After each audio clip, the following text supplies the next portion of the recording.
कल मकबूजा फ़लस्तीन के अंदर एक बड़ा वाक़या पेश आया है। मकबूजा फ़लस्तीन का एक शहर है नाबलस के नाम से, जो कि मगरबी किनारे के अंदर है, वेस्ट बैंक के अंदर। और ये फ़लस्तीनी अथॉरिटी जो है उसके अंडर कंट्रोल आता है।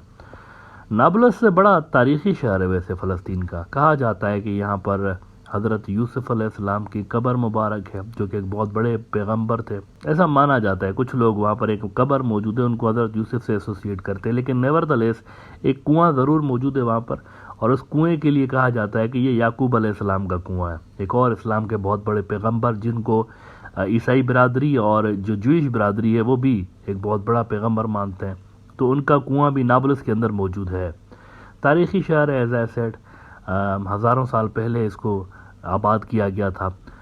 अब नाबलस के अंदर ये होता है कल कि इजरायली जो फोर्सेस हैं, इनके लोग मुसलमानों के कपड़े पहन के आते हैं, जो आमतौर पर मुसलमान पहनते हैं, कंदूरे और ये इस तरह अरब मुसलमान जो वहाँ पहन रहे होते हैं।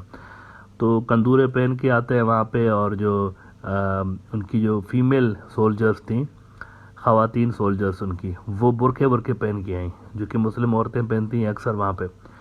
तो ये भेस बदल के वहाँ आते हैं और मस्जिद के अंदर ये वहाँ पर पहुँचते हैं। 150 की तादाद में तकरीबन थे। कुछ मस्जिद के अंदर रहे, कुछ इर्द गिर्द के इलाकों के अंदर ये मटर गश्ती करते रहे, और कुछ जो थे वो आसपास की बिल्डिंग्स पे, छत पे जो थे वो पहुँच गए। अब वहाँ पर उन्होंने रात कहा जा रहा है कि मस्जिद में गुजारी। और ये ज्यूज़ हैं सारे के सारे, बाय द वे, जिनकी मैं बात कर रहा हूँ, ये भेस बदल के आए हुए थे। और जो ही सुबह होती है तो इन्होंने अंधाधुंध फायरिंग शुरू कर दी एक मकान के ऊपर, वहाँ एक बिल्डिंग के ऊपर, एक घर के ऊपर। और उसके अंदर तकरीबन 11 जो फ़लस्तीनी हैं वो शहीद हो गए, 100 से ज़्यादा ज़ख्मी हो गए। ऐसी अंधाधुंध फायरिंग उन्होंने कल शुरू कर दी, और आंसू गैस का वो धुआं उन्होंने छोड़ा है कि पूरा का पूरा जो इलाका था वो मैदान जंग बना रहा। अब इनसे जब पूछा गया कि इस किस्म की बेहूदगी आपने क्यों दिखाई भाई, तो इनका कहना था कि वो जो एक नया नया ग्रुप फ़लस्तीन के अंदर इवॉल्व हुआ है, जिसके आगे पीछे का वैसे इजरायलियों को कुछ पता नहीं कि किसने बनाया हुआ है, उसका नाम है लायंस डेन। इसके अंदर बेसिकली टीनेजर लड़के हैं सारे। ये एक अजीब किस्म का नया नया ग्रुप बना है, और दुनिया में शायद इस तरह का ग्रुप कहीं और, जो गुरिल्ला वॉरफेयर जहाँ पर भी लड़ी जाती है, इस तरह का ग्रुप कहीं पर भी नहीं है। स्पेसिफिकली ये टीनेजर्स के लिए है। इसके अंदर छोटे छोटे 15 से लेकर और 22-23 साल के लड़के इसके अंदर शामिल हैं। अब वो क्या करते हैं लायंस डेन वाले फ़लस्तीनी लड़के, कि वो खामोशी से अपने घरों में रह रहे होते हैं, लेकिन जब भी इनको मौका मिलता है, इजरायली जो सोल्जर्स हैं उनको ठोक के चले जाते हैं। या तो चाकू चाकू अपने पास रखते हैं, या तो गन शन किसी को मिल गई तो वो अपने पास रखते हैं, और जिसको जहाँ मौका मिलता है वो वहाँ पर इजरायली जो फ़ौजी होता है उसको ठोक के और ये चले जाते हैं। और अगेन ये नॉर्मल ज़िंदगी बसर कर रहे होते हैं, किसी को इनके ऊपर शक भी नहीं होता। ये लायंस डेन नाम का एक नया वहाँ पर ग्रुप बना है। तो इजरायली बड़े परेशान हैं इनसे, इस ग्रुप से, कि इन्होंने तो हमारे नाक में दम करके रखा हुआ है। तो इनकी जो मुसाद है और इनकी जो शन बैत है, ये बहुत ज़्यादा एक्टिव हैं, और इनके पीछे पड़े हुए हैं इनको ढूंढने के लिए, कौन कौन से लड़के हैं, कौन कौन इसके अंदर शामिल है, उसके पीछे कौन है, वगैरह वगैरह। अच्छा, बाय द वे, ये जो लायंस डेन ग्रुप है फ़लस्तीन का, इसके पीछे ना हमास है, ना हिजबुल्लाह है, ना फ़लस्तीनी इस्लामिक जिहाद है, ना अल फत्ताह वाले हैं, कोई भी नहीं है। ये इंटरेस्टिंग बात है। इनका ताल्लुक किसी भी जो पुराने रेजिस्टेंस ग्रुप हैं उनमें से किसी के साथ भी नहीं है। ये अपने आप में कार्रवाइयाँ कर रहे होते हैं, और ये भी किसी को नहीं पता कि इसके अंदर कितने जो फाइटर्स हैं वो शामिल हैं। तो इनको कहीं से ये इत्तला मिली बकौल इजरायलियों के, कि हमें ये इन्फॉर्मेशन, सॉलिड इन्फॉर्मेशन थी कि लायंस डेन के 2 लड़के इस बिल्डिंग के अंदर छुपे हुए थे, जिसको हमने टारगेट किया, और हम सुबह तक इंतज़ार करते रहे कि ये किसी तरह से सरेंडर करे, लेकिन इन्होंने सरेंडर नहीं किया। तो हमने फिर मिसाइल मारा छोटा था इस बिल्डिंग के ऊपर, और जिसके नतीजे में फिर ये सारी अफरा तफरी क्रिएट हुई है। नाउ 2005-6 के बाद ये पहली बार इतना बड़ा इवेंट हुआ है नाबलस के अंदर।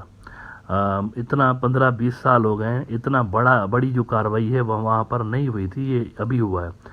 अच्छा, इसके जवाब में फिर गज़ा से रॉकेट्स जो है वो आना शुरू हो गए, और इजरायलियों ने फिर गज़ा के ऊपर भी बमबारी की इसके नतीजे में। लेकिन लकीली गज़ा के अंदर इतना ज़्यादा जानी नुकसान नहीं हुआ, लेकिन फ़लस्तीन का ये जो मगरबी किनारे वाला हिस्सा है वहाँ पर काफ़ी जानी नुकसान हुआ है। इस्लामिक जिहाद वालों ने और हमास वालों ने रिटालिएशन की धमकी दे दी है।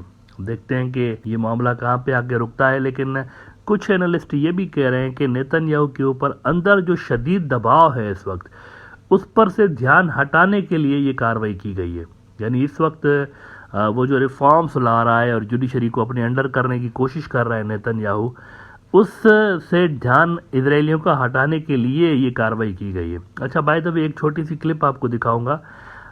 ये आप देखिएगा, वहाँ पर जो हार्डलाइनर ज़ायनिस्ट है ना, वो पागलों की तरह खुशी में नाच रहे हैं कि हमने जो है ना वो फ़लस्तीनी जो है वो इतने शहीद किए, तो खुशी के मारे नाच रहे हैं वहाँ पर सड़कों के ऊपर।